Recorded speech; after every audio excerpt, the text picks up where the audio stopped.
ingin bahagia di akhirat, ingin senang di akhirat, ingin kaya di akhirat, kuncinya ada 4. Pertama,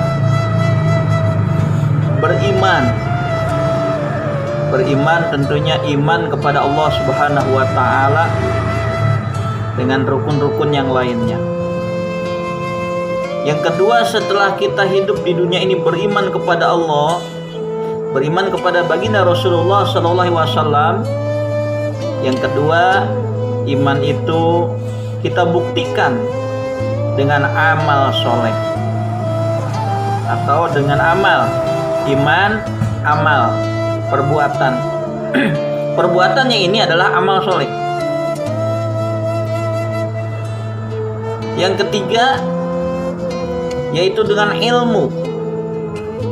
Sudah iman, sudah beramal soleh, maka amal soleh supaya bermanfaat nanti di akhirat, supaya berguna, supaya ada balasannya, amalnya, ibadahnya harus didasari dengan landasan ilmu yang cukup.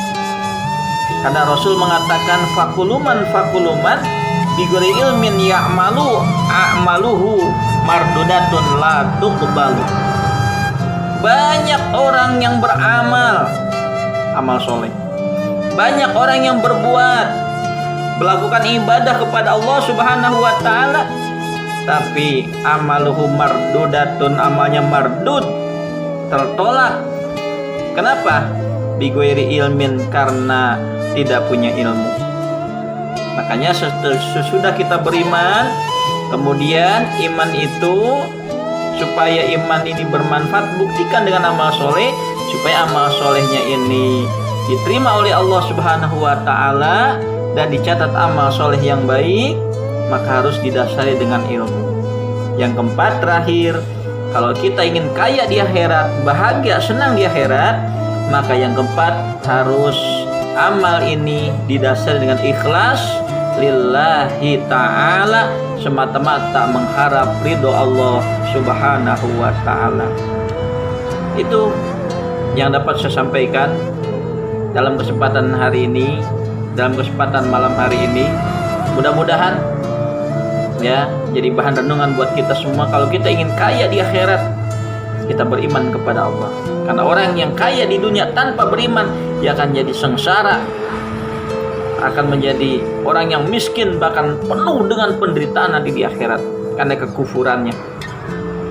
Iman, kemudian imannya supaya bermanfaat, buktikan dengan amal soleh. Amal solehnya supaya diterima, buktikan atau lakukan amal soleh itu dengan dasar ilmu. Berarti wajib, rajin, pentingnya menuntut ilmu. Kemudian tidak hanya cukup dengan ilmu dan amal soleh serta beriman, harus amal perbuatan kita, amal soleh kita ini dari lubuk hati yang paling dalam, niatnya lillahi ta'ala, mengharap ridho dan pahala dari Allah Subhanahu wa Ta'ala. Terima kasih. Wassalamualaikum warahmatullahi wabarakatuh.